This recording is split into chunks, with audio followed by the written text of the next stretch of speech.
آج اللہ کے فضل سے ہماری سماعت میں 5واں پارہ مکمل ہوا ہے۔ سورہ نساء مکمل ہونے میں چند آیات ابھی باقی ہیں، وہ کل ہوں گے۔ نساء یہ نسوتن کی جمع ہے اور نسوہ عورت کو کہتے ہیں۔ کلام مجید کا یہ ترتیب کے اعتبار سے چوتھا سورہ ہے اور لینتھ کے اعتبار سے سورہ بقرہ کے بعد سب سے بڑی سورت ہے۔ سب سے بڑی سورت سورہ بقرہ ہے، اس کے بعد پھر سورۃ النساء ہے۔ جس کو سورۃ النساء آتی ہے، یعنی جس نے سمجھ کے پڑھی ہے، وہ ایک اچھا عالم دین ہوتا ہے، کیونکہ سورۃ النساء کے اندر خواتین کے اعتبار سے اللہ تبارک و تعالیٰ نے بہت زیادہ سے جو احکامات ہیں وہ ارشاد فرمائے ہیں۔ سورۃ النور اللہ تبارک و تعالیٰ نے خواتین کو اس کے اندر مخاطب فرما کے پردے کا حکم دیا ہے، جو 18ویں پارے میں سورہ نور ہے۔ لیکن اس سورۃ النساء میں اللہ نے خواتین کو تو کوئی حکم نہیں دیا، خواتین کے حوالے سے، ان کے حقوق کے حوالے سے اللہ نے مردوں کو سارے بہت زیادہ حقوق عطا فرمائے ہیں، اور وہ اللہ نے اس کے ساتھ مردوں کو خطاب فرمایا ہے۔ اگر اسلامی معاشرے کی نظر سے دیکھا جائے تو آئین جو ہوتا ہے، آئین، عورتوں کا آئین اللہ نے سورۃ النساء میں رکھا ہے۔ یعنی اللہ نے ایسے ایسے پمفلٹ اس کے اندر بیان فرما دیے ہیں کہ اگر خاتون وہ والی آیتیں مرد کو دکھائیں نا، آج کے دور کے مرد کو، تو مرد کو سمجھ آ جائے کہ اللہ نے کتنا سخت حکم عورت کے متعلق مرد کو دیا ہے۔ اس میں میں زیادہ تو بات نہیں کروں گا، صرف ایک آیت آپ کے سامنے تلاوت کرتا ہوں۔ سورہ نساء کی آیت نمبر 19 ہے، یا ایھا الذین آمنوا لا یحل لکم ان ترثوا النساء کرہا، عورتوں کو وراثت دیتے ہوئے تمہیں برا لگتا ہے اے ایمان والو؟ اللہ ارشاد فرماتا ہے لا یحل لکم، اللہ نے تمہارے لیے یہ حلال کیا ہی نہیں، ان ترثوا النساء کرہا، کہ تم عورتوں کو وراثت دیتے ہوئے کراہت محسوس کرو۔ یہ اللہ تبارک و تعالیٰ فرماتا ہے، اور آگے دیکھیں کیسا جملہ ارشاد فرمایا، وعاشروہن بالمعروف، ایک بڑا چھوٹے کو کہتا ہے دھیان نہ رہنا، تو اللہ فرماتا ہے وعاشروہن بالمعروف، ان کے ساتھ بھلائی کے ساتھ رہا کرو۔ یہ اللہ نے مردوں کو فرمایا ہے کہ عورتوں کے ساتھ بھلائی سے رہا کرو۔ اور ایک اور آیت، اور اس کے بعد میں اپنے عنوان کی طرف بڑھتا ہوں، وَإِنْ أَرَدْتُمُ اسْتِبْدَالَ زَوْجٍ مَّكَانَ زَوْجٍ، اور اگر تم ایک خاتون کے بدلے میں دوسری خاتون تبدیل کرنا چاہتے ہو، اگر طلاق دے کے تم دوسری خاتون نکاح میں لانا چاہتے ہو، تو کیا فرمایا، وَآتَيْتُمْ إِحْدَاهُنَّ قِنْطَارًا فَلَا تَأْخُذُوا مِنْهُ شَيْئًا، قنطار یہ بہت جو ہے وہ بڑا ایک ذخیرہ ہوتا ہے مال کا، فرمایا ان کو قنطار دو، اور اس کے بعد واپسی کا کوئی مطالبہ نہ کرو، اور اس کے بعد فرمایا أَتَأْخُذُونَهُ بُهْتَانًا وَإِثْمًا مُبِينًا، ان کو چھوڑتے ہوئے بڑے بڑے گناہ کیوں کرتے ہو؟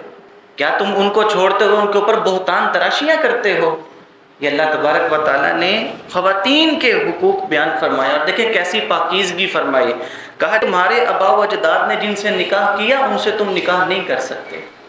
اور پھر اللہ پاک نے آگے فرمایا کہ کون کون سی عورتیں ہمارے اوپر حرام ہیں، حرمت علیکم، جن سے ہمارا نکاح نہیں ہو سکتا۔ پوری تفصیل کے ساتھ اللہ تبارک و تعالیٰ نے یہ آیات کے اندر خواتین کے حقوق جو مردوں کے اوپر ہیں وہ بیان فرمائے ہیں۔ یتیموں کے حقوق کیا ہیں وہ بھی اللہ نے یہاں پہ ارشاد فرمائے ہیں، اور ایک رکوع تو اللہ نے پورا وراثت کے اوپر نازل فرمایا، جو آج ہم نے تیسری رکعت میں یا دوسری رکعت میں سماعت کیا ہے، یوصیکم اللہ فی اولادکم، کہ اللہ تمہیں وصیت کرتا ہے تمہاری اولاد کے بارے میں، اول سے لے کے آخر تک اللہ نے سارا وراثت کے اوپر یہ اللہ نے ارشاد فرمایا ہے۔ اور اس کے بعد پھر انہی آیات میں اللہ نے یہ بھی فرمایا ہے کہ تم کب اپنی عورت کے اوپر ہاتھ اٹھا سکتے اور کب تم اپنی عورت کے اوپر ہاتھ نہیں اٹھا سکتے، یہ بھی فرمایا ہے۔ اور یہ بھی اللہ تبارک و تعالیٰ نے فرمایا ہے کہ جب تم نے ہاتھ اٹھانا ہے تو اس سے پہلے تم نے کیا کرنا ہے، اور کن کن صورتوں میں کس کس انداز سے تم نے ان کو جو ہے وہ مارنا ہے۔ وَضْرِبُوهُنَّ کا لفظ تو ہے کہ ان کو مارو، لیکن اس وقت جب وہ اعلانیہ طور پہ فاحشہ ہو جائیں، اعلانیہ طور پر کوئی بے حیائی کریں، بد کرداری کریں، پھر ان کو مارنے کا حکم ہے۔ اور فرمایا جب وہ تمہاری نافرمانی کریں، تمہارے ساتھ بدتمیزی کریں، تو وہاں پہ بھی اللہ نے فرمایا ان کو مارو، لیکن سبھی نے نیچے پھر وہ کوڈ فرمایا ہے، سارے مفسرین نے لکھا کہ اگر بدتمیزی کی وجہ سے مارنا ہے تو پھر ہلکا سا مارو۔ یہ بھی اللہ تبارک و تعالیٰ کی طرف سے ہم مردوں کو احکام ہے۔ اور انہی آیات میں اللہ تبارک و تعالیٰ نے نیک خواتین کا ذکر بھی فرمایا ہے، اور دوسری جو گناہ کرنے والی خواتین ہیں جن کے کردار اچھے نہیں، ان کا بھی ذکر فرمایا ہے۔ اور سب سے پہلے جو اللہ نے ذکر فرمایا وہ حضرت حوا کا فرمایا۔ آپ جب بھی نکاح کا خطبہ سنتے ہوں گے، جب کوئی قاری صاحب نکاح پڑھانے آتے ہیں تو وہ یہی والی آیت پڑھتے ہیں، یا ایھا الناس اتقوا ربکم الذی خلقکم من نفس واحدہ وخلق منها زوجہا، کہ ڈرو اپنے رب سے جس نے ایک جان کو پیدا کیا اور اس کے بعد پھر اس جان سے اللہ نے دوسری جان بنائی، یعنی حضرت حوا کو۔ حضرت حوا سے لے کے آج تک اچھی خواتین بھی ہیں اور دوسری بری خواتین بھی ہیں، سبھی کے احکامات اللہ نے اس آیا کے اندر اور اس صورت کے اندر اللہ پاک نے ارشاد فرمائے ہیں۔ کچھ نساء ہیں، آج 3 رمضان المبارک ہے اور خاتون جنت کا یوم وصال بھی ہے، تو جتنی بھی خواتین ہیں وہ ساری نساء ہیں۔ حضرت حوا سے لے کے آج تک جتنی بھی خواتین ہیں اور قیامت تک جتنی بھی آئیں گی وہ ساری کی ساری خواتین نساء ہیں، لیکن حضور علیہ السلام کی شہزادی سیدۃ النساء ہیں۔ یہ ساری کی ساری نساء ہیں اور حضور کی شہزادی سیدۃ النساء ہیں۔ اور یقین کریں جن کو اللہ نے بیٹیاں دی ہوتی ہیں، میں کئی اپنے نمازی احباب کو دیکھتا ہوں ان کی پاکٹ بڑی تنگ ہے، لیکن اللہ نے ان کو بیٹیاں دی ہیں۔ آپ نے حضور کی محبت تو سیدہ سے سنی ہے، اور میں اسی کی کوڈ میں آپ کو پیش کرتے ہوئے سیدہ کی محبت حضور سے بھی کچھ بیان کرتا ہوں۔ ایک مرتبہ حضور اپنی ازواج کے گھر میں تشریف لے کر گئے تو جا کے حضور کیا دیکھتے ہیں کہ فرمایا بھوک لگی ہے، کچھ کھانے کو ہے۔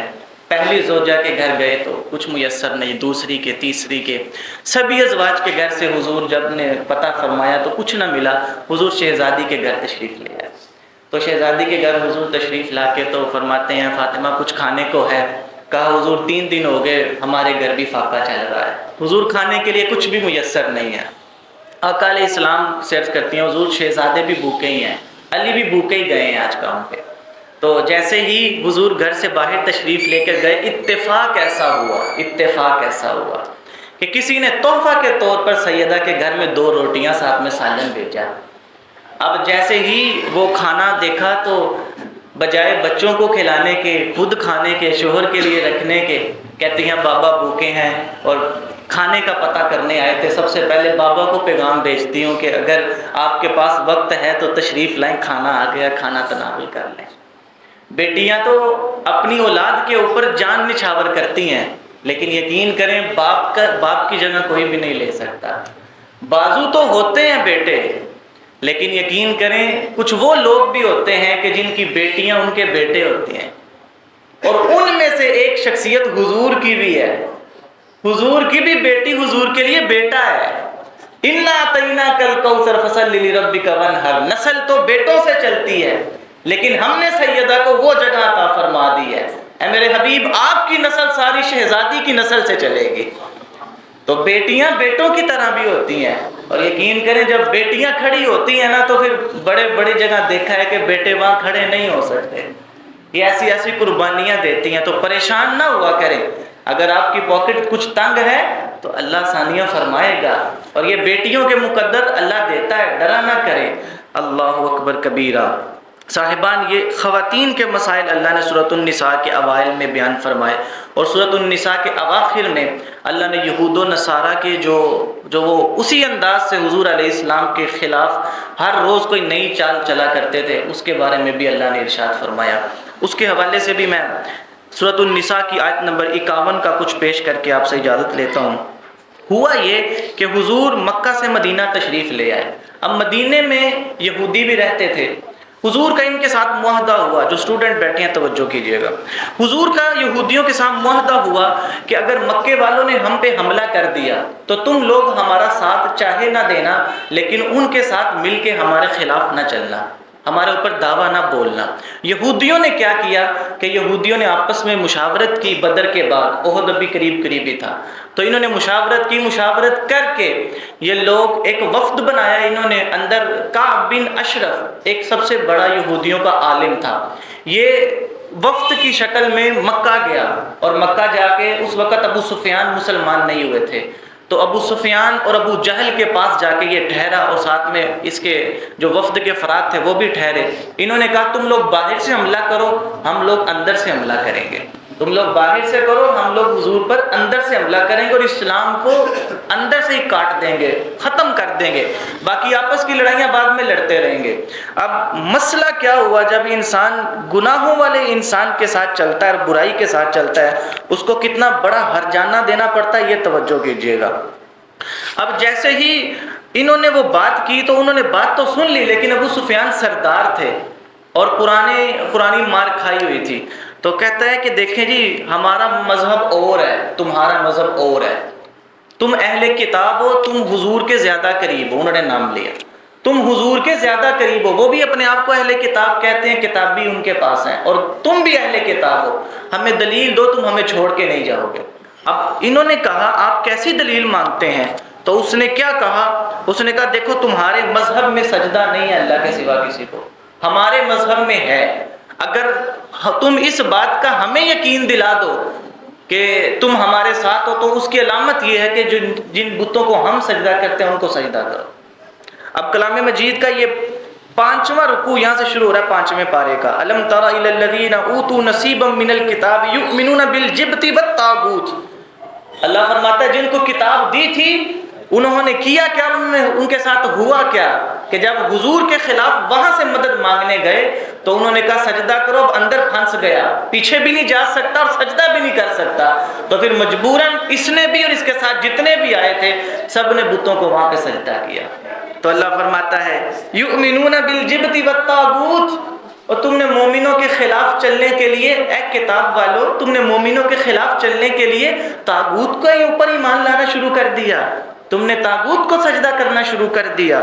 اللہ اکبر، اولئک الذین لعنہم اللہ، یہی وہ لوگ ہیں جن پر اللہ نے لعنت کی ہے، اور جس پر اللہ لعنت کر دے اس کے لیے کوئی نصیر نہیں رہتا، کوئی مددگار نہیں ہوتا صاحبان۔ اور پھر دیکھیں پھٹکار پڑی کیسی، یہاں پہ یہ یہاں کے مار کھا کے، اور ادھر سے حضور کے اوپر اللہ نے یہ آیتیں نازل فرما کے سب کچھ حضور کو بتایا بھی، اور ساتھ میں یہ جو کر رہے تھے اس کی تصویریں اللہ پاک نے وہاں حضور کی آنکھوں کے سامنے چلا دی، اور سب کو حضور نے بتا دیا کہ اس ارادے کے ساتھ وہاں گئے ہیں۔ لیکن حضور نے بھی آگے سے پھر حکمت عملی کے ساتھ سب کچھ پردے میں رکھا، پھر خندق کھودی گئی۔ حضور نے فرمایا اندر سے بھی حملہ کرنے کے لیے آ رہے ہیں، باہر سے حملہ کرنے کے لیے بھی آ رہے ہیں، اب کیا کریں؟ پھر سلمان فارسی کھڑے ہو کے کہتے ہیں حضور دیکھیں بندہ تو غریب ہے، آپ کی کانٹیکٹ لسٹ میں اگر کوئی ماڑا بندہ بھی ہو نا تو اس کو حقیر نہ جاننا کرو، بعض اوقات وہ بھی بڑے کام آ جاتا ہے۔